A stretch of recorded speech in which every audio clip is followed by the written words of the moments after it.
আসসালামু আলাইকুম। আপনারা দেশ বিদেশ যে যেখান থেকে বসে আমার এই ভিডিওটি দেখছেন তাদের সবাইকে আমার চ্যানেলে স্বাগতম। আশা করি সবাই আল্লাহর রহমতে অনেক ভালো আছেন। আজ আমি আপনাদের সাথে শেয়ার করতে যাচ্ছি একটি অতি সহজ এবং মজাদার বাঙালি রেসিপি, আর তা হলো শসা দিয়ে চিংড়ি মাছ। এটি আপনারা রুটি অথবা ভাত দুটোতেই খেতে পারবেন। তাই আর দেরি না করে চলুন দেখে আসি আমার শাশুড়ি মায়ের হাতের শসা দিয়ে চিংড়ি মাছের তরকারি।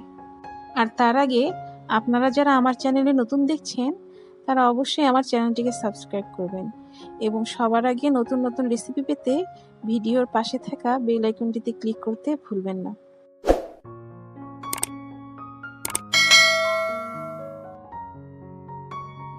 এই রেসিপিটির জন্য শসা প্রথমে ছিলে ধুয়ে পছন্দ মতো কেটে নিতে হবে। এখানে মিডিয়াম সাইজের 4টি শসা নেওয়া হয়েছিল। আর নিতে হবে চিংড়ি মাছ। চিংড়ি মাছ আপনারা গোটাও রাখতে পারেন, আবার ছোট করে কেটেও দিতে পারেন।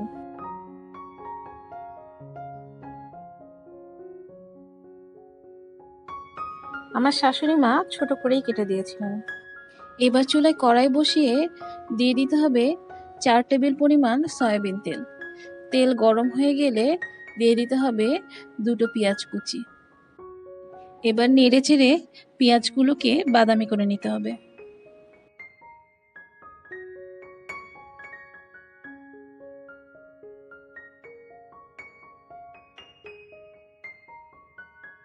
পেঁয়াজ বাদামি হয়ে গেলে দিয়ে দিতে হবে হাফ চা চামচ হলুদ গুঁড়া,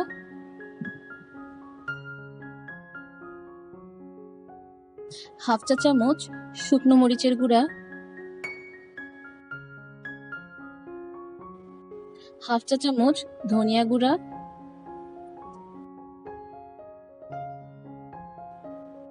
স্বাদ মতো লবণ। মশলা দেওয়ার সময় সামান্য পানি দিয়ে দিতে হবে যাতে মশলাগুলো পুড়ে না যায়। আর দিতে হবে হাফ চা চামচ আদা বাটা ও 1 চা চামচ পেঁয়াজ, কাঁচামরিচ ও রসুন বাটা। এটি আসলে স্কিপ হয়ে গিয়েছিল ভিডিওটি। এবার মশলাগুলোকে নেড়ে চেড়ে কষিয়ে নিয়ে দিয়ে দিতে হবে চিংড়ি মাছ। এবারে চিংড়ি মাছগুলোকেও মশলার সাথে ভালোভাবে কষতে দিতে হবে। কষানোর সময় সামান্য পানি দিয়ে দিতে হবে যাতে মশলাগুলো পুড়ে না যায়। আর এই সময় চুলার জালটিকে লো হিটে রাখতে হবে।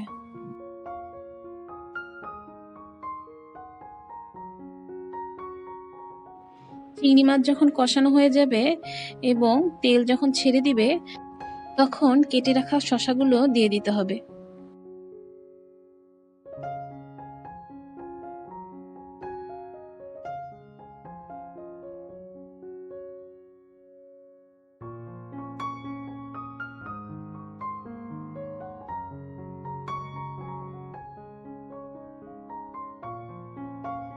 তারপর নেড়ে চেড়ে শসাগুলোকে মশলার সাথে মিশিয়ে আবার কিছুটা কষতে দিতে হবে।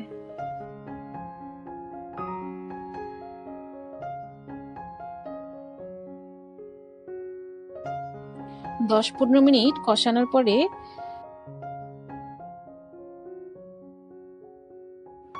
1.5 কাপ পরিমাণ পানি দিয়ে দিতে হবে শসাগুলো সিদ্ধ করার জন্য। আর এই সময় চুলার জালটিকে মিডিয়াম হিটে করে দিতে হবে। যখন পানি এভাবে কমে যাবে কিছু ধনিয়া পাতা কুচি উপর দিয়ে ছিটিয়ে দিন।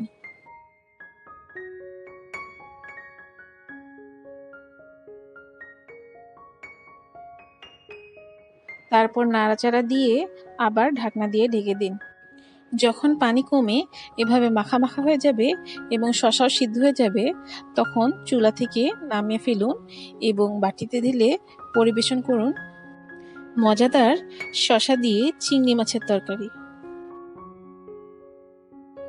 ভিডিওটি আপনাদের কাছে কেমন লাগলো অবশ্যই কমেন্ট বক্সে জানাবেন এবং ভালো লাগলে বেশি বেশি শেয়ার করবেন এবং ভিডিওটিতে লাইক দিয়ে পাশে থাকবেন।